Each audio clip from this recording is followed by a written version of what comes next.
सकता है, ये मजलिस का चाहने वाला हो नहीं सकता है। मैं दावे के साथ कहता हूँ, यकीनन हमने बहुत सियासी जलसे देखे हैं जहां पे जलसों को नाकामयाब करने के लिए कुछ लौंडे पोस्टों को पैसे देकर भेजा जाता है। हो सकता है कि ये हंगामा करने वाले उन्हीं में से कुछ होंगे। यकीन मानिएगा, हमें इलेक्शन मायने नहीं रखता है मेरे भाई।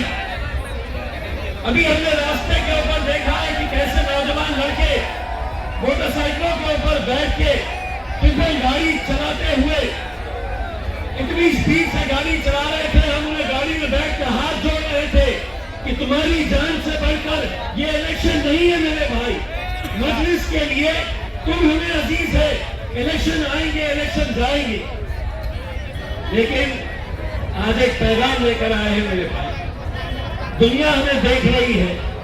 महाराष्ट्र के अंदर हर सियासी पार्टी ये सोच रही है कि आखिर ऐसा क्या हो गया है कि महाराष्ट्र के अंदर मजलिस की एक आंधी चली पड़ी है, मजलिस का एक तूफान आया हुआ है, एक दीवानगी ऐसी जो मैं नहीं समझता हूं कि मैंने पिछले 10-12 सालों के अंदर देखी है। मैं सबसे पहले तो आप लोगों को बहुत बहुत मुबारकबाद देता हूं बिहार की कामयाबी के लिए। बिहार में जहां हर कोई हमें छुपता हुआ देखना चाह रहे थे, हमें इस बात का अच्छी तरीके से इल्म है कि आज इस महाराष्ट्र के अंदर जो कट्टर एक दूसरे के दुश्मन है, राजनीतिक दुश्मन जो है, वो एक दूसरे से हाथ मिलाए हुए हैं।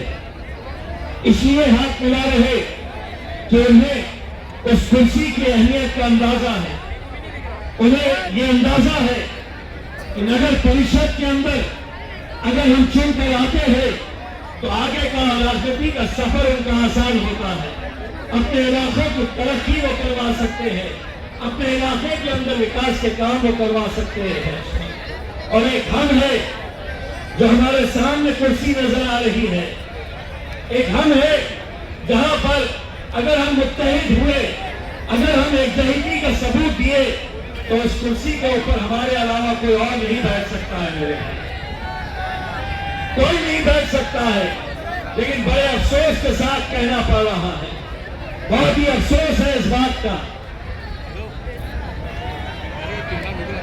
हमें इस बात का अफसोस है कि आज इम्तियाज जलील आपका एक भाई, आपका एक बेटा, आपका दोस्त आपके बीच में जो खड़ा हुआ है, वो क्या वजह है मेरे भाई? महाराष्ट्र से इकलौता एक मुस्लिम मेंबर ऑफ पार्लियामेंट चुनकर आया, लेकिन उसको हराने के लिए कैसी कैसी ताकतें जुड़ गई थी। सभी सियासी पार्टियों ने यह तय कर लिया था, चाहे वो भाजपा वाले हो, शरद पवार हो, अजीत पवार हो, शिवसेना के दोनों शिवसेना हो, कांग्रेस हो, सभी ने यह तय कर लिया था कि इसे किसी भी हालत के अंदर हमें गिराना है। और उन्होंने फिर किसका सहारा लिया? मैं आपको यकीन के साथ कहता हूं, इन तमाम सियासी पार्टियों के अंदर हिम्मत नहीं थी अल्हम्दुलिल्लाह हमें हराने की। अगर हमें किसी ने हराया तो हमारी सफों में मौजूद दलालों ने हराया।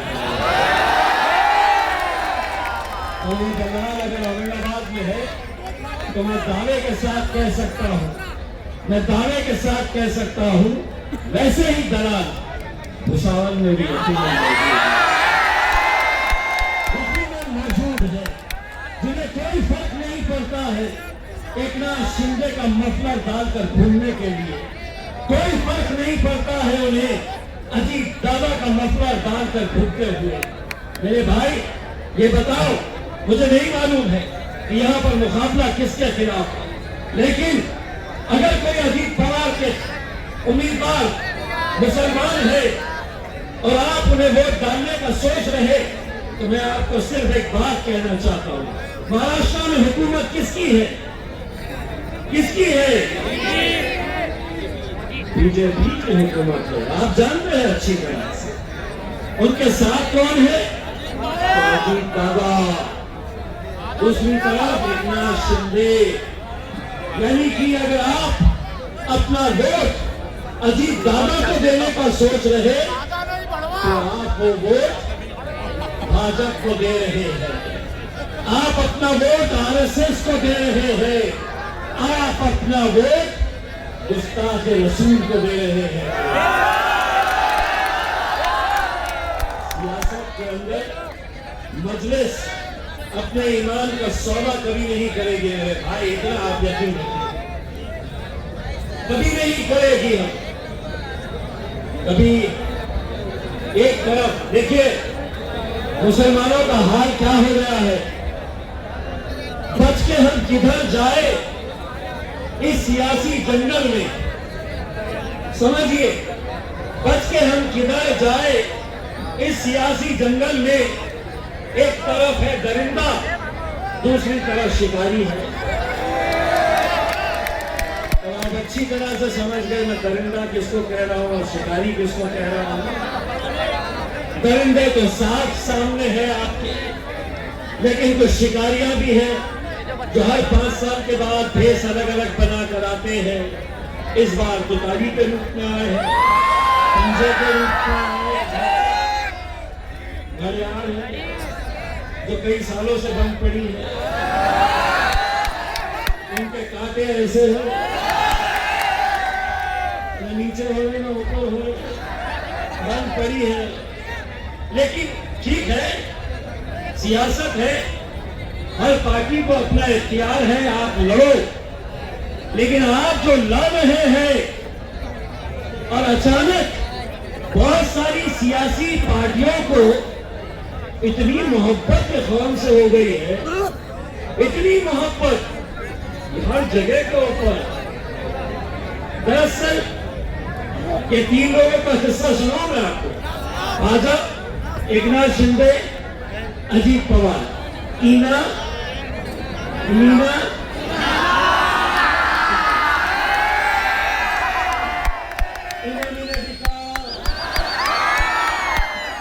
को दो वोट तो मीना जी का खुश, मीना को दो तो मीना जी का खुश, और मीना को दिए तो मीना। वादे की बात हुई है। दरअसल देवेंद्र फडणवीस साहब बैठे एकनाथ शिंदे और अजीत पवार को लेके और उन्होंने बोले कि लोगों को माला पर मतदान करना नहीं, कारण कि हमसे बाबरी मस्जिद की पार्टी होती है। तो कहने विचार में एकनाथ शिंदे ना कि एकनाथ सुना है मतदान करती का, तो एकनाथ शिंदे ने जवाब दिया हो साहब करनार होके पण ते इम्तियाज जलीने माझी खूप वाट लावलेली आहे।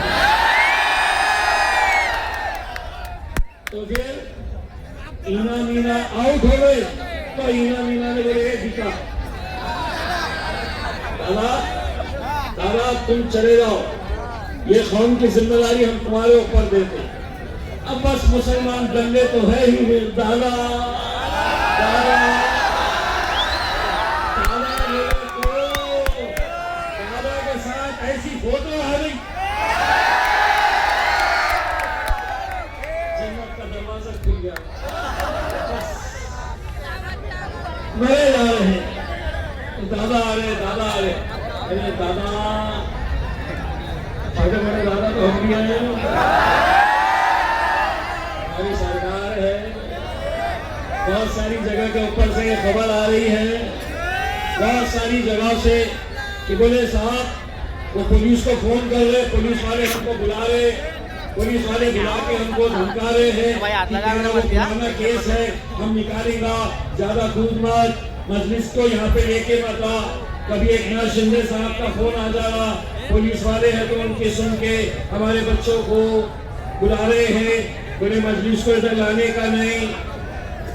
यही वो लोग हैं, यही वो लोग, उसमें हमारा लटकता पंजाबी है जो बिहार के अंदर जब हम गए तो हमको बोले जो हैदराबाद की शेरवानी यहाँ क्यों आ रही है। बड़े बड़े नेता वहां पर आए बिहार में और बोले हैदराबाद वाले ओवैसी को यहाँ पे बिहार के अंदर कौन पहचानता है, क्यों यहाँ पर उनको कौन उनको वोट देने वाला है। अब हमारी फितरत ऐसी हो गई है साला, हमको कोई कुछ बोला ना तो हम रख रहे नहीं कुछ भी।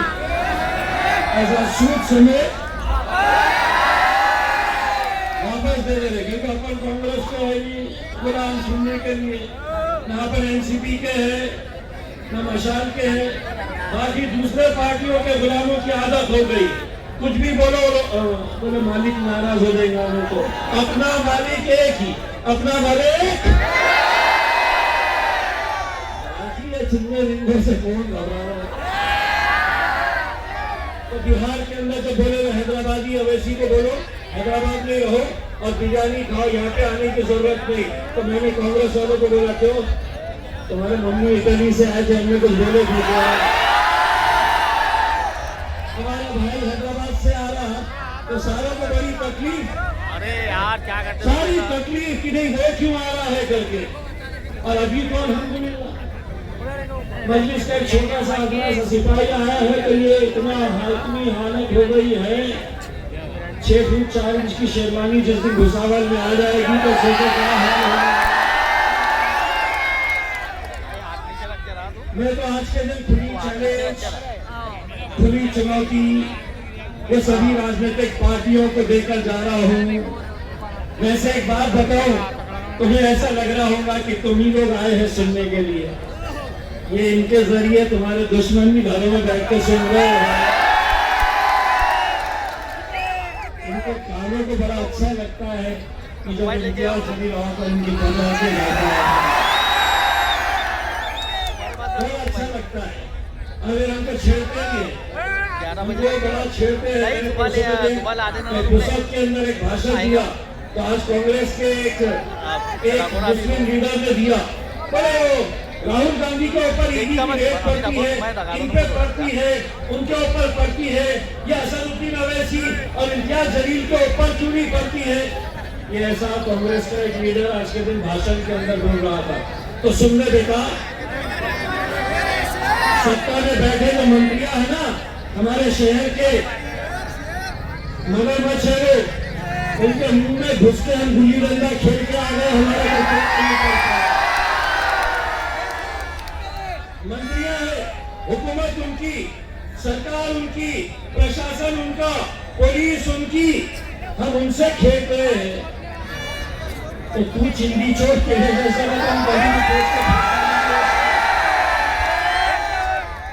लेकिन एक बात मैं आज के दिन भुसावल में सबको, जो जो राजनीतिक पार्टी के लोग, मेरे भाइयों, मैं आप लोगों से विनती कर रहा, जो भी भाजपा का नेता होगा या पे घड़ियाल वाला होगा, ये वाला होगा, अमका होगा, डिमका होगा, इना मीना डिका होंगे, सबके नेताओं से एक बात पूछना, ये जितनी पब्लिक आई है इतने जमा करने के लिए 200-500 देना पड़ता है,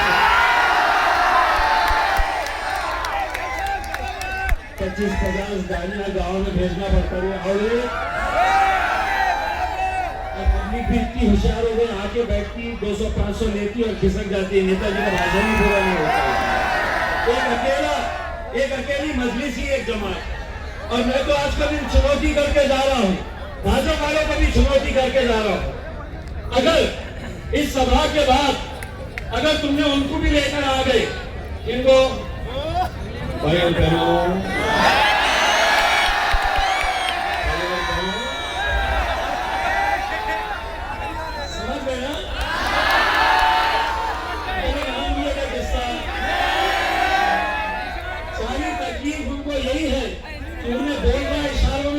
समझ जा रही।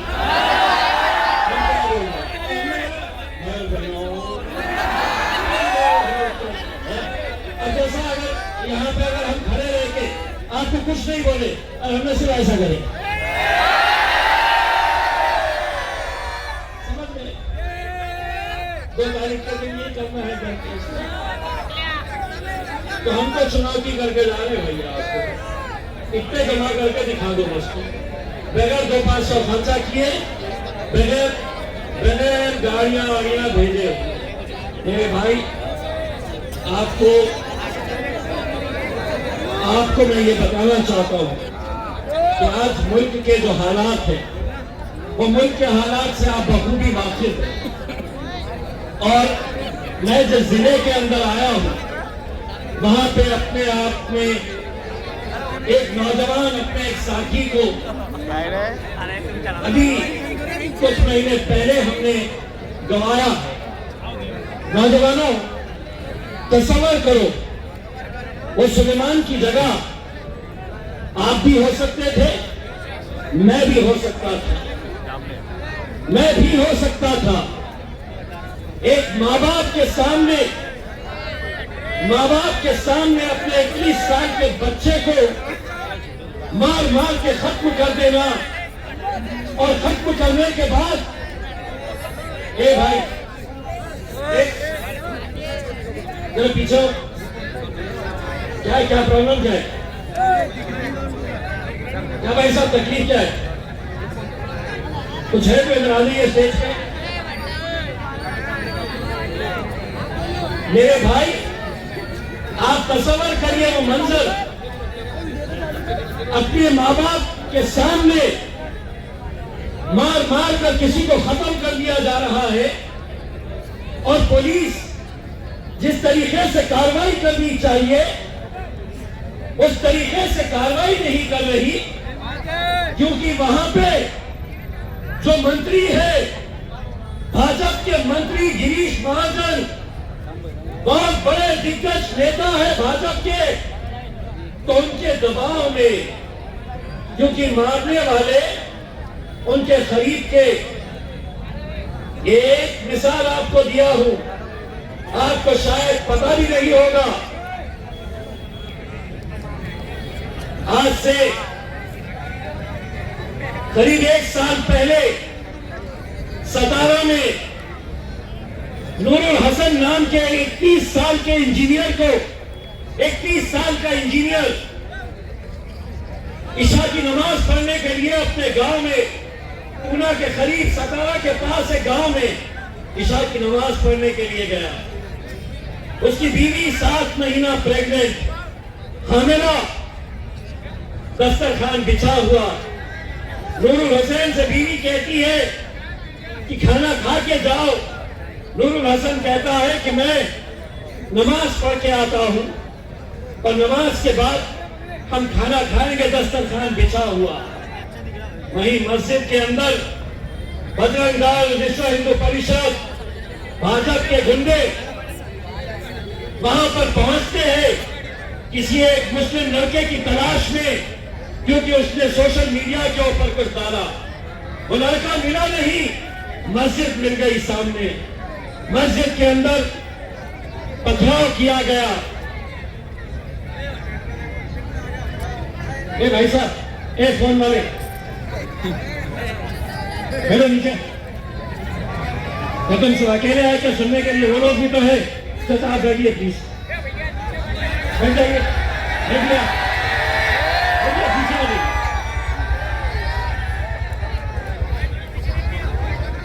तो वो गुंडे मस्जिद के अंदर पथराव करते हैं। वो नूरुल हसन दरवाजे के सामने खड़ा हो जाता है चट्टान की तरह कि ये गुंडे मस्जिद में न आए। बुजुर्ग लोग नमाज पढ़ रहे, और उसी मस्जिद में उनके वालिद, दुबले पतले बुजुर्ग आदमी, उसी मस्जिद के अंदर नमाज पढ़ रहे। गुंडों की तादाद ज्यादा, धक्का देकर दरवाजा तोड़ते हैं। नूरुल हसन गिरता है वहीं पर। बड़ी फर्शी पड़ी थी वहां पर, मस्जिद में काम चल रहा था। वो फर्शी उठाकर नूरुल हसन के सर पे मारते हैं। एक लड़के के हाथ में रॉड था, वो रॉड से उसके सर पे नूरुल हसन उसी मस्जिद के अंदर, मेरे भाई, दम तोड़ लेता है। तसव्वुर करो वो बाप जो मस्जिद में नमाज पढ़ने के लिए आया, अपने बेटे की लाश देख रहा है वहां पे। कुछ लड़के उसके घर जाते हैं, उसकी बीवी 7 महीना हामिला, उसे मार दिया। हमें क्या, कोई फर्क नहीं पड़ेगा। कौन नूरुल हसन, मैं तो पहचानता नहीं। कौन सुलेमान, अरे आज ये वक्त क्यों आ रहा है हम पे? कभी सोचा है आपने कि आज हमारी मस्जिदें हमारी आंखों के सामने शहीद कर रहे, हमारे मदरसे, दुआ करिए मेरे भाई, महाराष्ट्र का एक सबसे बड़ा मदरसा, महाराष्ट्र का हजारों नहीं लाखों बच्चे वहां से तालीम हासिल कर रहे हैं, आलिम बन के बाहर निकले, पूरे हिंदुस्तान में फैले हुए हैं। हुकूमत की पूरी नजर उस मदरसे के ऊपर है। दिल्ली में ब्लास्ट हुआ, हम उसकी निंदा करते हैं, जिस किसी ने किया उसके ऊपर कार्रवाई करो, लेकिन एक की गलती तुम दूसरों को नहीं दे सकते हैं। हर मदरसे के अंदर अगर तुम ये ढूंढेंगे कि इस मदरसे के अंदर आतंकी पनप रहे हैं, तो सोचिए मेरे भाई, आने वाला वक्त कैसा होगा। क्या तुम्हें उम्मीद है? अगर तुम्हें यकीन है, अगर तुम्हें उम्मीद है, तुम्हें पूरा भरोसा है कि हाँ तुम्हारी आवाज अजीत दादा उठाएंगे, उद्धव ठाकरे उठाएंगे, कांग्रेस वाले उठाएंगे, तो मेरे भाई हमारा साथ मत दो। नहीं चाहिए, आप जिसको देना चाहे आप अपना वोट दो, लेकिन मेरे भाई मैं पूरी जिम्मेदारी के साथ ये कह रहा हूं, खुदा ना करे हमारे बुरे वक्त के अंदर कोई नहीं साथ देने वाला, कोई नहीं। आज इम्तियाज जलील ने जरा सा क्या बोल दिया तो कल एक पुलिस स्टेशन से फोन आया कि हम लीगल एडवाइस ले रहे हैं, आपके ऊपर एफआईआर रजिस्टर करना। क्यों? क्योंकि मैंने दादा के खिलाफ कुछ बोला, मैंने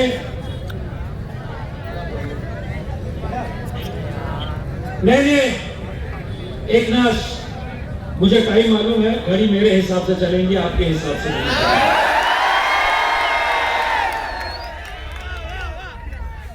मैंने एक नाथ शिंदे के खिलाफ कुछ बोला, मैंने देवा भाऊ के बारे में बोला, मैंने उद्धव के बारे में बोला, तो मैंने उनको साफ कहा, मैं बोला अगर आप ये फोन मुझे इसलिए कर रहे हैं कि मेरे आने वाले जलसों के अंदर मैं खामोश बैठ जाऊंगा, गाना सुना के कव्वाली सुना के आ जाऊंगा, तो आप गलत हैं। मैं तो उनको अच्छा तरीके से मेरे लहजे में सुनाना चाह रहा था कि तुम्हारी सोच के साथे में भर नहीं सकता, जबान काट लो ये लहजा बदल नहीं सकता। अमेरिका मोम का पुतला समझ रहे हो तुम्हारी लौ से ये लोहा पिघल नहीं सकता। और हाँ,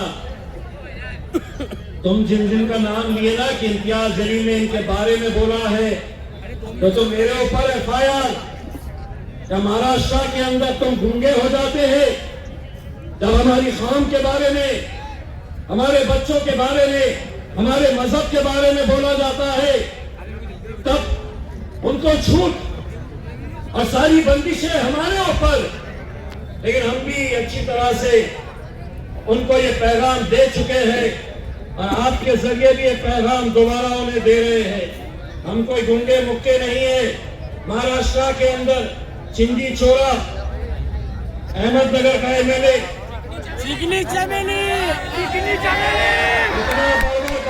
इतना बर्बाद कर रहा था, दादा का आदमी है वो, आपको क्या बोल के पुकार रहा था बताए। अगर आज पिशावर के अंदर कोई मुसलमान दादा का झंडा और मफलर पहना हुआ है तो इसको उसी की पार्टी का एक आमदार लाने बोलकर पुकार रहा है और ये सारे गुलामी कर रहे हैं उनकी।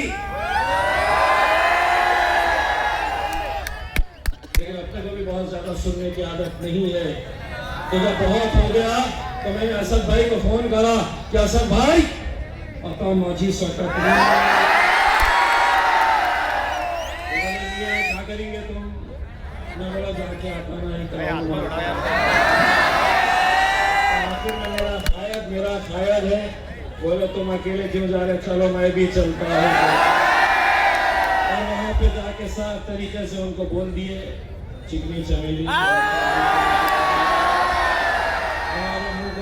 हम अहमदनगर जाने वाले सारे के सारे संगठन जमा हो गए, बजरंग दल, विश्व परिषद, शिवसेना, भाजपा पूरे के पूरे आ गए, पुलिस के पास चले गए और पुलिस को जाके बोल दिए की आम्ही त्याला आमच्या शहरामध्ये पाय ठेवू देणार नाही। और अच्छा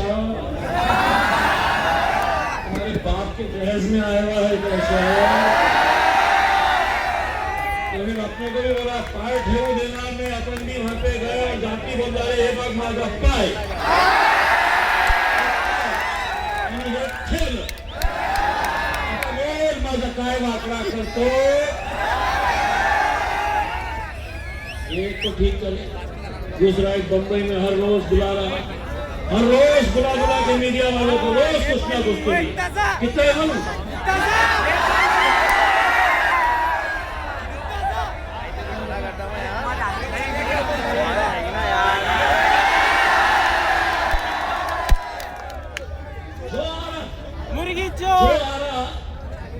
कुछ ना कुछ कोई बोल के चला जा रहा है और उन्हें ऐसा लग रहा है इनके तरफ से तो कोई बोलने वाला है नहीं। अब हम उनको बोले मेरे भैया अच्छे तरीके से समझ ले, तुम तो यहाँ के चिंगे मिंगे हैं, हम जब दिल्ली में गए थे और बाप को नहीं छोड़े, कब तक हम खामोश बैठेंगे, इतने सालों तक ये बोलते थे ना, और आप क्या करते थे, आप सुनते थे, लेकिन अब हम भुसावल के आवाम की तरफ से उन सभी को एक पैगाम देना चाह रहे हैं, मीडिया वालों वहां कुछ कम दिखाओ, तो हीरो हीरो तो है नहीं, हमारे हीरो ये खड़े हुए कैमरा उधर घुमाओ,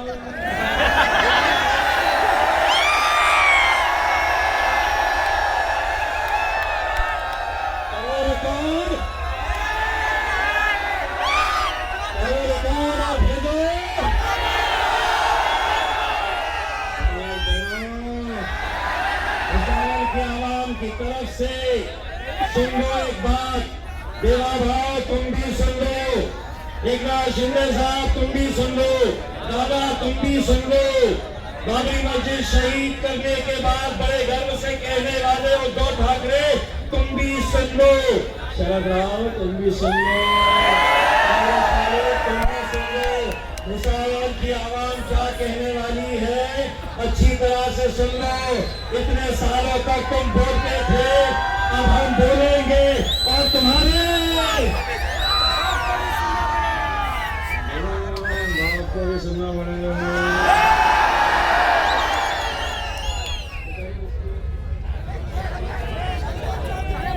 चले बाप को बोल, बाप को भी सुनना पड़ेगा। अब हम बोलेंगे और तुम्हारे भुसावल में खाने को क्या मिलता है, मांडा गोश्त,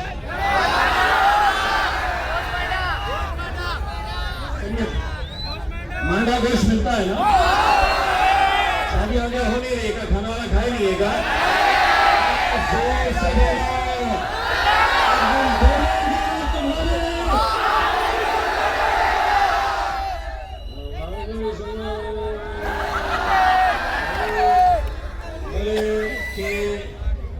इन्हें कितना बोल के गया है, इसके ऊपर केस करो, केस होगा क्या,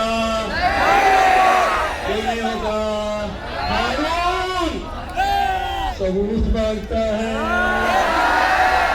सबूत है क्या, नहीं, आधा हमने बोले, आधा इन्होंने बोले, पुलिस के हाथ में क्या लगता,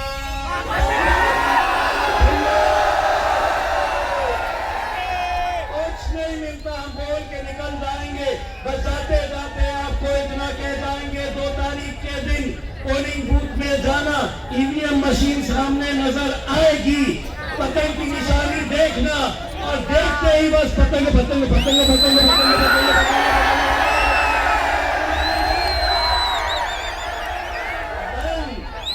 और 3 तारीख के दिन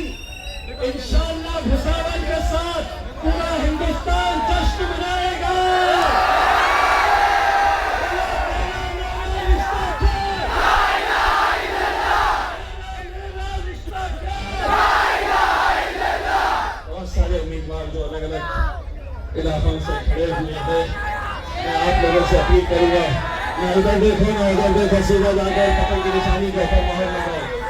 नसीराबाद नगर परिषद में 4 उम्मीदवार हैं, तस्लीम पिंजारी। तो नसीराबाद में 4, भुसावल में 6, 10 तो हो गए।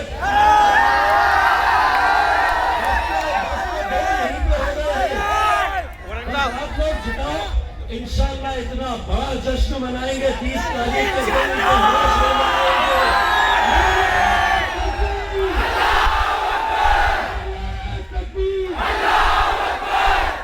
तो मुझे यकीन है 2 तारीख के दिन कैसे उड़ेगी।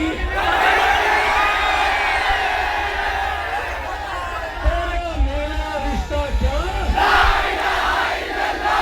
बातों वाले बैठे हाथ नहीं उठा सकता, हाथ उठाओ। मेरा रिश्ता क्या, मेरा रिश्ता क्या। इंशाल्लाह ये रिश्ता हमें कामयाबी दिलाएगा। मेरे भाई कर रहा था के उम्मीदवार ने आपके कान में मुझसे ये कहा कि साहब वो कांग्रेस का कैंडिडेट है, और उसने बोला ये मजलिस वाले जो है इनके पीछे तो सिर्फ लौंडे पोटे रहते हैं, लौंडे पोटे के इलेक्शन जिताते हैं। मैंने उसको जवाब दिया 2 तारीख के दिन हमारे लौंडे पोटे देख तेरा गेम कैसा बजाते हैं। अल्हम्दुलिल्लाह यही वो दीवाने हैं, यही वो जुनूनी मेरी आवाम है जिसने मजलिस को आज इस मुकाम के ऊपर लेकर आए। तो लाल टोपी वाले साहब आप डांस बाद में करिए, आपको डांस करना है, आ जाइए आप स्टेज पे आइए। अगर आप ये समझ रहे हैं कि नाच गानों से इलेक्शन जीते जाएंगे, अगर आप ये समझ रहे हैं कि हुन्नरबाजी और हंगामा करने से इलेक्शन जीते जाएंगे, तो मेरे भाई हम बहुत गलतफहमी का शिकार हैं। मैं आपके जोश को, आपके जज्बे को मैं सलाम करता हूँ, मैं आपकी दीवानगी को सलाम करता हूँ, लेकिन मेरे भाई हम पिछले 12 दिनों के अंदर हजारों किलोमीटर का सफर हमने तय किया है। महाराष्ट्र के हर जिले के अंदर हम गए हैं, सिर्फ लोगों से ये इंतजार करने के लिए कि अब वक्त आया है मजलिस इत्तेहाद-ए-मुस्लिमीन का साथ देने के लिए। कई हजार किलोमीटर सफर तय करने के बाद आखिर हम भी इंसान हैं, तकलीफ हमें भी होती है, दर्द हमें भी होता है, थकान हमें भी महसूस होती है, लेकिन उसके बावजूद आप यकीन नहीं मानेंगे, हमारी गाड़ी के अंदर हमारे पास दवाई रखी हुई है। दवा खाकर बीमार होने के बावजूद भी, गला बैठा हुआ, इसके बावजूद भी दवा खाकर हम आप लोगों के बीच में आ रहे हैं। तो एक पैगाम लेकर आप लोगों के बीच में आ रहे हैं, एक ऐसा पैगाम लेकर आ रहे हैं कि यहाँ पर महाराष्ट्र के अंदर हमें एक मौका मिला है। आप देख रहे हैं कि महाराष्ट्र के हालात कैसे तैयार किए गए हैं। आज भुसावल के अंदर भी मुझे ये बताया गया है कि अंदर से छुपी कैसी साजिश खेली जा रही है।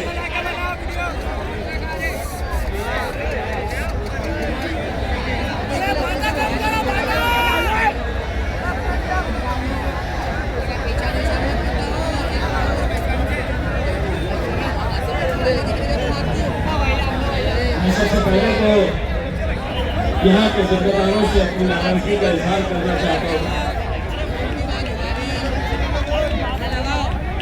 कि आप अगर ये समझ रहे हैं कि एक छोटी सी गली के अंदर आप ये जलसा मुनाफिज करेंगे, तो जिस किसी ने भी ये फैसला लिया है, मेरे हिसाब से या तो ये सियासी सूझबूझ नहीं है,